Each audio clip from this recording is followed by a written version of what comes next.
네. 그럼 이제 사회보험에 대해서 자세히 살펴볼 건데요. 앞서 얘기했던 대로 사회보험의 노인 소득 보장 정책은요, 어, 사회보험으로서 노인의 소득을 보장해주는 그런 정책을 얘기를 합니다. 국민연금, 군인연금, 사립학교 교직원연금 같이 네 가지 종류가 있는데요. 이 중에 가장 넓게 사용하고 또 많은 국민들이 해당되는 국민연금을 먼저 살펴보도록 하겠습니다. 네, 국민연금입니다. 국민연금. 이 국민연금이 끝나고 공무원연금, 군인연금, 사립학교 교직원연금, 다시 말해서 사학연금에 대해서 살펴보도록 하겠습니다. 국민연금이라고 하는 것은 아까 말씀드렸던 대로 전 국민에게 국가가 나중에 노인 됐을 때 연금을 받을 수 있게끔 하는 제도를 만들기 위해서 국민들에게 일정 부분 돈을 보험 형태로 국가가 받는 것입니다. 근데 이게 다른 나라하고 다른 스타일이 있어요. 우리나라는. 다른 나라는 국민연금 제도를 국가가 직접 운영하거든요. 근데 우리나라는 국가가 직접 하지 않고요. 국민연금관리공단이라는 곳에서 운영을 합니다. 네. 국가나 국민연금관리공단이랑 뭐가 다릅니까? 이렇게 얘기를 하면, 국가가 운영하면 공무원이고, 또 국민연금관리공단은 국가가 장려해서 만든 곳이기 때문에 공기업이 되는 것입니다. 네, 우리 행정복지학부에 입학하는 학생들은 공무원과 공기업에 관심이 많을 것 같아요. 그래서 국민연금 관리공단에도 우리 행정복지학부 졸업생들이 많이 취업이 돼 있어요. 그렇기 때문에 관심을 가질 필요가 있습니다. 아까 말씀드렸듯이 국민연금은 국가가 보험의 원리를 도입하여 만든 일종의 보험입니다. 보험입니다. 그래서 뭐 가입자나 사용자 국가가 가입자는 국민을 얘기를 하고요. 사용자는 국민연금관리공단을 얘기하고요. 국가는 국가를 얘기를 합니다. 국가가 일정에게 연금보험료를 납부하여 이를 기금으로 운영하는 경우를 얘기를 합니다. 다시요. 가입자는 가입자를 얘기를 하고 사용자는 사업자를 얘기를 합니다. 사업자. 그러니까 우리가 뭘 얘기를 합니까? 어떤 사업자 등록증 있는 사람들을 얘기를 하는 것입니다. 기금으로 운영하여서요. 퇴직이나 노령으로 인한 근로소득 상실을 보전하기 위해서 연금제도를 하는데 이게 공적연금제도입니다. 공적연금제도. 사적연금이 아닙니다. 사적연금은 우리 TV 선전에서 나오는 거 있죠. 아까 어떤 할아버지가 나와서 29,900원에 다 가입해준다. 또 어떤 아나운서가 나와서 무슨 생명, 무슨 화재 이런 거 하는 건 사적연금입니다. 여기 국민연금은 공적연금입니다. 그래서 노인이 됐을 때 소득이 상실했을 때를 대비해서 만들어 놓은 그런 보험입니다. 1988년 1월부터 시작되었고요. 우리나라는 이 보험의 종류로는 유족연금이라든가 또 장애연금이라든가 노령연금 이런 것들이 있습니다. 조금 이따 자세히 설명해 드리도록 할게요. 어떤 사람이 대상이 되느냐? 국내에 거주하는 국민으로서 18세 이상 60세 미만인 자는 국민연금 가입 대상이 됩니다. 이게 아까 말씀드렸던 대로 선택이 아닙니다. 의무입니다. 의무로 다 받아야 됩니다. 다만 앞서 설명한 이 세 가지 연금, 특수연금이라고 합니다. 이 세 가지 연금은 이 세 가지 연금에 해당되는 사람이거나 또 별정우체국법에 해당되는 사람이거나, 그러니까 우체국에 해당된 사람들도 이 해당 국민연금이 아니고 따로 그 보험 제도가 있어요. 그 해당되는 사람들은 제외를 하게 됩니다. 그래서 이 세 가지 특수연금, 대표적으로 이 세 가지 특수연금에 해당되지 않는 사람은 누구든지 국민연금에 가입돼 있다. 이렇게 보면 되는 것입니다. 물론 그 예외가 있어요. 그 예외 중에는 국민기초생활수급자라든가 이런 사람들은 연금 아예 대상이 되질 않죠. 국민연금에 가입 대상이 되질 않기 때문에 그런 사람들은 제외하고요. 일반적인 국민들을 얘기를 합니다. 네. 사업장 가입자인데요. 여기 보면 아까 앞서 말했던 대로 사용자, 사업자, 사업장 가입자를 좀 살펴볼게요. 여기 보면 사용자와 근로자는 당연히 사업장 가입자가 된다라고 했잖아요. 그러니까 사용자는 쉽게 말하면은 어떤 가게의 사장을 얘기를 합니다. 사장, 대표 이런 사람들이고, 근로자는 그 가게에서 일하는 사람들 얘기를 하죠. 우리가 어떤 기업이 있어요. 그 기업의 대표 있죠. 대표. 그런 사람을 사용자라고 하고요. 그리고 일하는 사람을 근로자라고 합니다. 모두 다 당연히 가입자가 되는 것입니다. 사업장 가입자가 되는 것이고요. 다시 18세 이상 60세 미만이 근로자로서 국민연금에 가입된 자가 사업장 가입자입니다. 또 이 사업장은요, 1인 이상 근로자를 근무하는, 사용하는 이 근무하는입니다. 1인 이상 근로자가 근무하는 사업장이나 또 국민연금에 가입된 자가, 가입자가 우리 국민연금 가입자가 되는 것입니다. 그렇기 때문에 사용자, 근로자, 당연히 사업장 가입자가 되고요. 그 외에 또 이 근로자가 아닌, 사업장 가입자가 아닌 사람들은 지역 가입자가 됩니다. 지역 가입자. 그러면 지역 가입자를 살펴볼게요. 지역 가입자 역시 나이는 18세 이상 60세 미만입니다. 그래서 사업장 가입자가 아닌 사람은 다 지역 가입자가 해당이 되는 것입니다. 지역 가입자가 됩니다. 다만 다른 공적연금에서 퇴직연금이라던가 이미 받고 있는 사람 안 됩니다. 그리고 장애연금을 받는 퇴직연금이라던가 안 됩니다. 또 국민기초생활보장법에 의한 수급권자, 제가 아까 안 된다 그랬죠? 이런 사람 안 됩니다. 또 소득활동에 종사하지 않는 사업장 가입자 등의 배우자는 안 됩니다. 또 보험료를 납부한 사실이 없고 소득활동에 종사하지 않는 27세 미만인 자는 지역자 가입자가 될 수 없습니다. 어떤 분들은 지역 가입자가 안 되면 매달 내는 연금 안 내니까 좋은 거 아니에요? 이렇게 얘기하는데 우리나라 같은 경우에는 보험을 적립식을 선택하고 있어요. 나중에 제가 적립식과 부가식을 따로 설명할 건데요. 지금 간단히 설명하면, 적립식은 내가 나중에 연금 받을 돈을 미리서 적립하는 것을 얘기합니다. 그렇다면 그 어떤 보험보다, 그 어떤 이자보다 국민연금은 많은 이자라고 말할 수는 없지만 이자 못지않게 많은 혜택을 줍니다. 그렇기 때문에 어떤 일부 사람들은 국가가 강제로 뺏어가는 이 보험을 왜 가입하냐 이렇게 얘기하는 사람도 있지만, 대부분의 사람들은 국민연금을 가입하는 것이 본인의 노후에 굉장히 도움이 된다라는 것을 알고 있어요. 그렇기 때문에 이런 가입자들은 해당이 될 수가 없는 것입니다. 아까 여기 나와있지, 해당이 되지 않습니다. 그럼에도 불구하고 가입하고 싶다, 더 가입하고 싶다, 이런 사람들이 있어요. 그런 사람들을 임의가입자라고 부릅니다. 임의가입자. 그래서 임의가입자라는 것은 내가 임의적으로 나 가입 자격이 안 되는데 나 더 가입할래요. 혹은 이 가입 자격이 안 되지만 가입할 수 있게 해주세요. 이런 사람들을 임의가입자라고 합니다. 그래서 사업장 가입자가 지역자가 될 수 없는 사람, 아까 여기서 나왔죠. 이렇게 될 수 없는 사람도 60세 이전에 본인의 희망이 있다면 가입 신청하면 임의가입자도 될 수가 있는 것입니다. 즉 다른 공적연금에서 퇴직연금이라든가 장애연금을 받는다든가 또 수급권자라든가 또 소득활동에 종사하지 않는 사업장 등의 배우자라든가 또 소득활동에 종사하지 않는 27세 미만인 자도 가입을 하면은 임의가입자가 되는 것입니다. 대부분 사람들이 임의가입자를 원하는 경우가 있고 또 그렇지 않은 경우도 있지만은, 임의가입자가 원한다면 이 제도를 활용해서 임의적으로 가입을 할 수도 있는 것입니다. 그 다음에 임의 계속가입자라는 게 있어요. 계속가입자.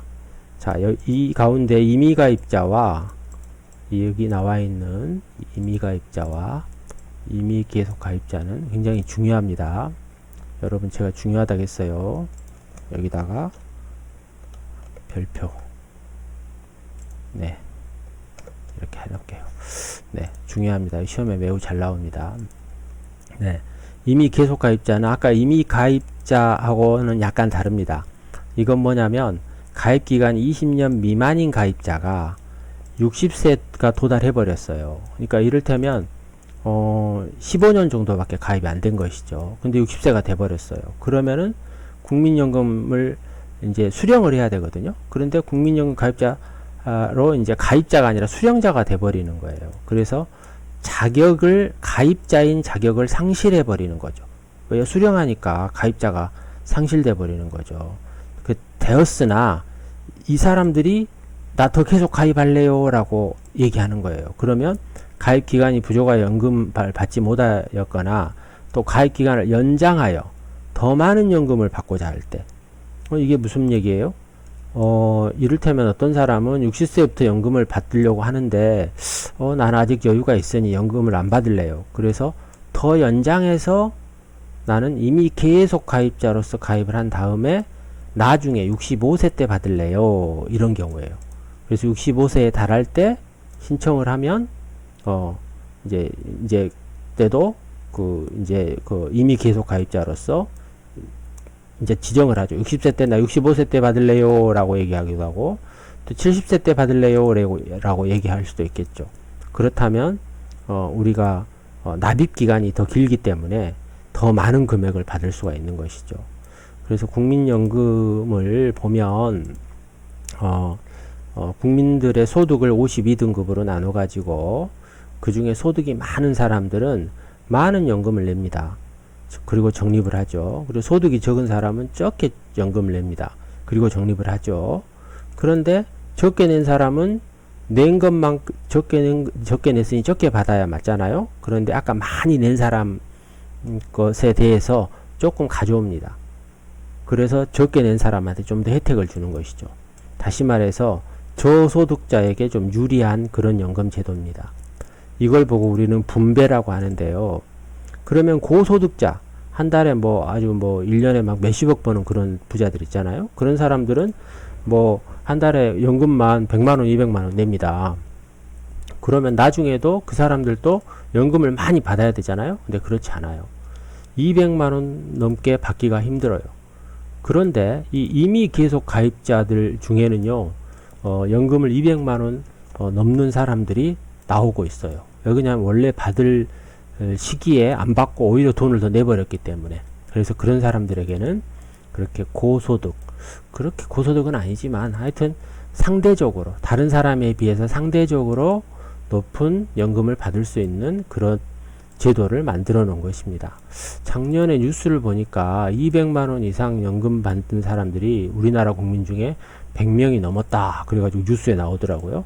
그만큼 연금은 많은 액수를 주는 것이 아니고 최소한 이 정도는 받아야 되지 않냐라고 봤을 때 국민연금을 200만원 정도 받았다? 그러면은 상당히 많이 받은 편에 속하다고 볼 수가 있습니다.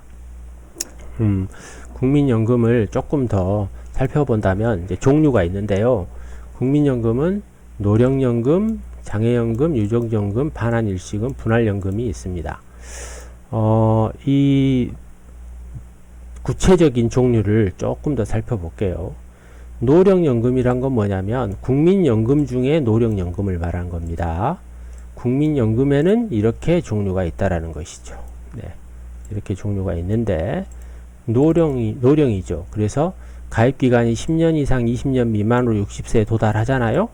그러면은 이 노령연금을 받을 수가 있는 것입니다. 네, 국민연금으로서 노령연금을 받을 수 있다. 다시 말해서 국민 중에 연금에 해당되고 가입된 사람은 나이가 들면 연금을 받는다. 이런 뜻입니다. 네, 여러 가지 이제 급여 수준은 이제 각각 달리 있습니다만은 이런 개념들 국민연금 중에 노령연금은 나이가 60세 이상에 도달하면은 받을 수가 있다. 노령이 되면 받을 수 있다. 이런 뜻을 가지고 있는 그런 연금입니다. 그 다음 두 번째 장애연금인데요. 국민연금 중에 장애연금입니다.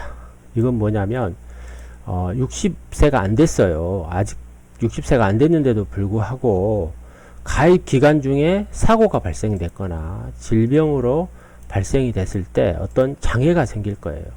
그렇게 장애 판정 등급에 따라 기본연금액의 60에서 100%, 또 가족부양연금, 부양가족연금액을 받을 수가 있습니다. 한번 생각해 보세요.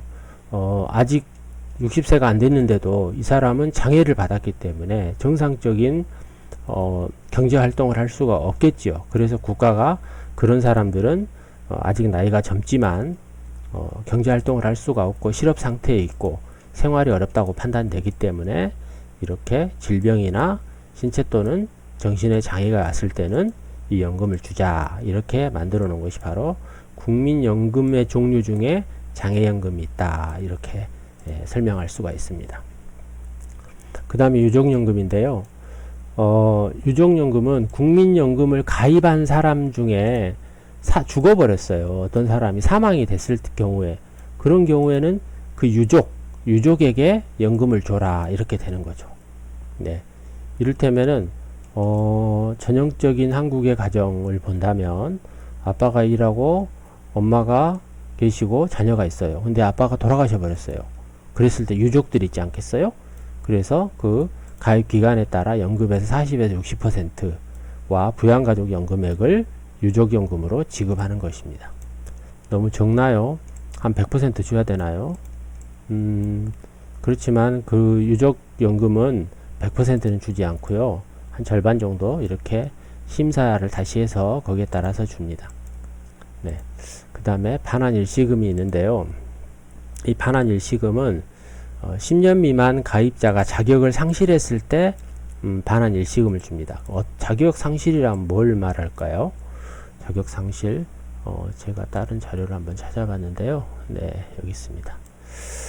네. 반환일시금. 자, 여기 반환일시금 질문 답을 찾은 건데요. 신용불량 사유로는 반환일시금을 받을 수 없고요. 반환일시금은 다음과 같은 경우에만 지급된다, 나와 있어요. 첫 번째가 가입기간 10년 미만인 자가 60세가 된 경우, 네, 이런 경우에는 반환일시금을 받을 수가 있습니다. 네, 그 다음 두 번째가 가입자 또는 가입자가 사망하였거나 유족연금에 해당되지 않는 경우. 아까 앞서 여러분 여기서 아니 이게 아니네요. 네, 이 화면을 띄우고요. 네, 네, 이거네요. 이 화면이었었죠. 네, 네.